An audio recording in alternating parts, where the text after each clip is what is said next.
Hello everybody, this is Twig Studios and welcome to my forest. And today, as shown in the thumbnail and title of this video, we're talking about my LEGO Batman customs. So without further ado, let's get into the video.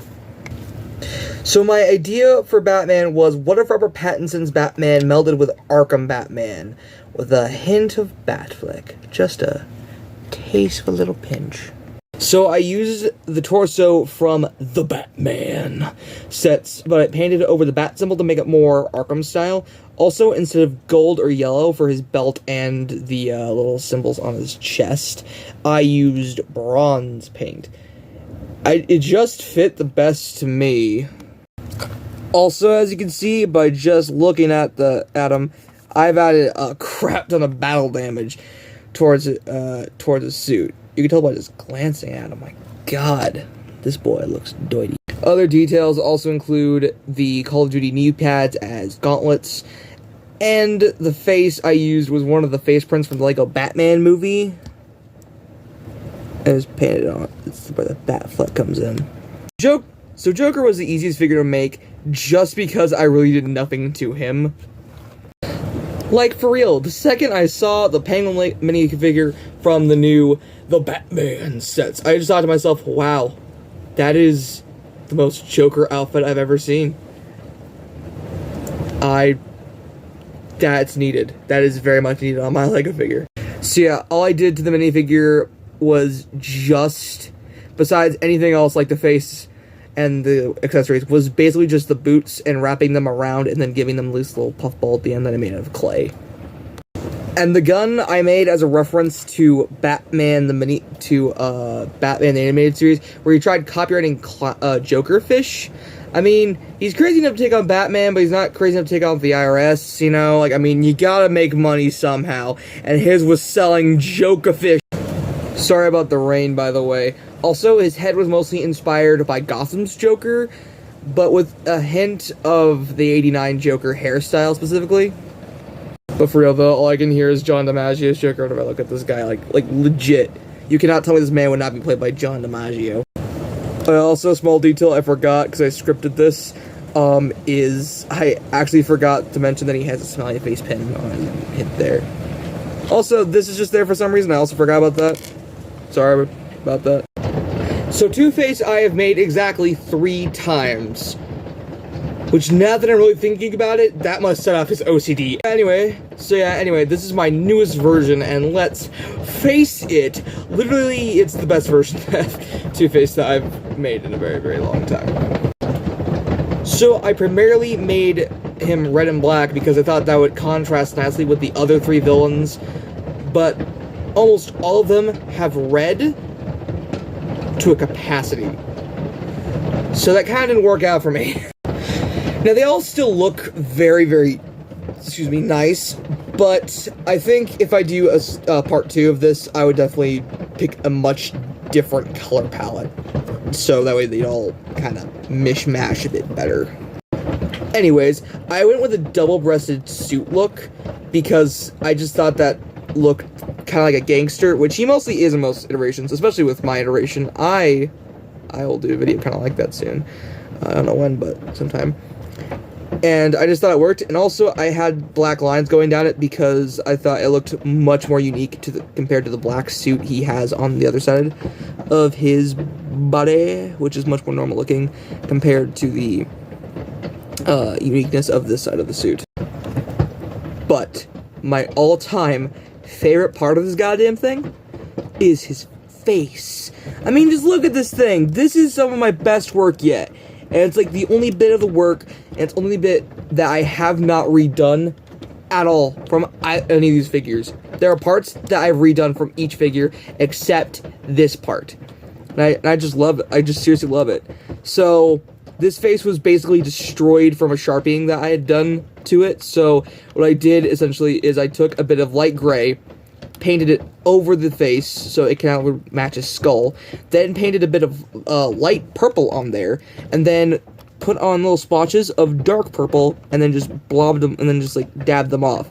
And then his eye, I kept the template for his eye, and then I just painted it white so it looked all cataracty, and then also gave him a light gray thing in the middle of it, so it looked like he had, like, because the thing is, I would be dead. And then this part, I really like, because it's supposed to be his teeth showing out. And also, I left most of his lips intact, so he could actually form sentences and not talk all weird and stuff. Also, this is Cat Scratch from Catwoman, who I also will be making in the series. Just letting you know that.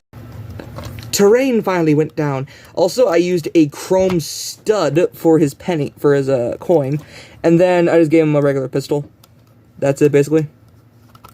I still have so many Two-Face puns. It hurts me on the inside not to make them. And that's why I'm the boss. Now piss off. So my version of Penguin is basically just the Arkhamverse version with a few small tweaks, and I mean that. Few. So I used the Penguin face from, say it with me, the Batman sets again. I swear that'll be the last time I say that in this entire review. The Batman. And all I did to his face was I just used this paint called Pearl to make his fake eye, which, weirdly enough, was inspired off of the character Rocksteady from TMNT 2012, and the game company that made the version that I basically entirely based his figure off of was made by the game company Rocksteady. It's weird how things coalesce.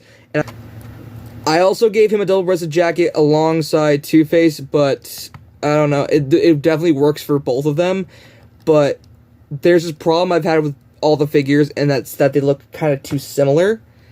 The last two figures will kind of not be in that same ballpark, but they still kind of are, just a tiny bit, and I kind of hate it. But I don't hate the figures themselves, but it's just kind of like that. Also, I painted on his hair, which actually the hat does come off. Hold on a second, let me get it off.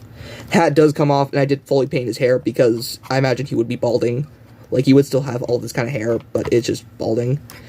And the piece I used for his umbrella is actually from, again, the Lego Batman movie, which I really like. I imagine he has, like, a gun hidden in it. Also, his coat fluff, I sculpted off from a piece of air-dry foam clay, which, yes, I know it sounds like I'm awful, but I say it a lot. And I sculpted it and painted it black and painted it gloss black just to make it seem like it would be penguin fluff or some other kind of fluff, like penguin hair. Do they actually have feathers? I think they do have feathers, now that I'm thinking about it, but yeah, penguin fluff. And I just gave him a red tie because I thought that matched very well. And his shoes are kind of cool. The Riddler is one of those figures that, as I said before, like, kind of breaks the mold just a little bit. Come on, focus in, man. But not by much. Is just because he's not wearing, like, a full, like, outfit this time. Because I dislike that most of the time. And it's just because with his designs, I hate most of his designs just because they have such ugly goddamn colors. Like, I mean, they're lime green or something. Like, they're always lime green and a bright purple, and they always hurt your eyes, and they just look weird, and they don't match his character, kinda-ish. I don't like his design most of the time. So what I did is I inspired it off of the Arkham Origins version. And his torso was actually from the Lord Business Golfer minifigure. Except, as you can see, I just painted in, for the parts that were black and white, interchanging question marks. Which I also did put on his back, by the way. And then his gloves are also periwinkle, and then he basically has, like, the same kind of thing that Two-Face has with brown boots and black legs. I made the print for his shirt come down all the way to here. And his cane is nothing really special. All I did was just cut out pieces of paper and then attach them to a bar piece, specifically one that can attach to studs, and then just added this little thing in the bottom with connector pieces, and that's basically it. I also forgot to mention, his face is from Justin Hammer, and I love how, like, just, it matches him so well, and I hate it for it. I hate it. I have a love-hate relationship with this character. Seriously, it's hilarious. Pig is like clay. Pig is like a god. Pig is here to fix us all. So yeah, that was my Professor Pig impression. Now, originally I actually was going to do Scarecrow, but I really didn't like how it worked out. So then I just went for the second scariest character I could find, so I made Pig in, like, about 2 days. Thing about Pig, he barely changes throughout any interpretation. It's always going to be the same thing, usually, of he wears a shirt, he has a pig mask of some kind, he's always going to be wearing an apron. It's just always going to be the small details that kind of change around that. Also, I just like this part of the back. I'm just not gonna just put that out there. It's only the small details that change. So specifically, he'll usually have a porcelain mask, and in some interpretations, he'll have a Crocs. He'll be wearing Crocs for some goddamn reason, which is hilarious to me. Also, just a weird, funny side note: Pig's mask kind of looks like the Winnie the Pooh mask from Winnie the Pooh Blood and Honey, which is that new Winnie the Pooh horror movie. Which, by the way, don't watch it. Also, I have a picture on screen, and now that you've seen it, you can never unsee it. Have that fun nightmare in your heads. So I made the apron out of electrical tape, and just basically electrical tape. So it's just electrical tape that's been glued together. And also I put on a cute pig face on there, just because I thought that would be kind of cute. I didn't know what else to put on there, but I just put on a pig face because that was kind of adorable. And then, the thing I'm most proud of for this figure is, again, the thing that I sculpted on there, which was this pig mask. So, specifically, the inspiration I actually used for this pig mask came from a Dead by Daylight character, specifically the pig, who has a skin in the game, which I also used, strangely enough, inspiration for a alternate cover of the Lord of the Flies book. So yeah, same inspiration.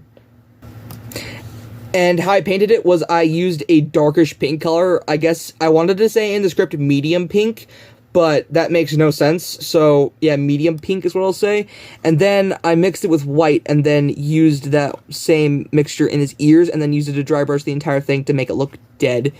And then I painted in his eyes with a matte black and then just put in like 2 little white dots, which I thought looked really creepy, and I really like it. Again, the back is the one thing I hate. Oh yeah, also, lots and lots of blood, and you see the reason why is because bum. He's a murderer who turns people into Dollatrons. Do. So anyway, this is the end of the video. Thanks for the 6 subscribers that I have, and hopefully more, because I have an announcement. I've got an Instagram, so that'll be linked in the description.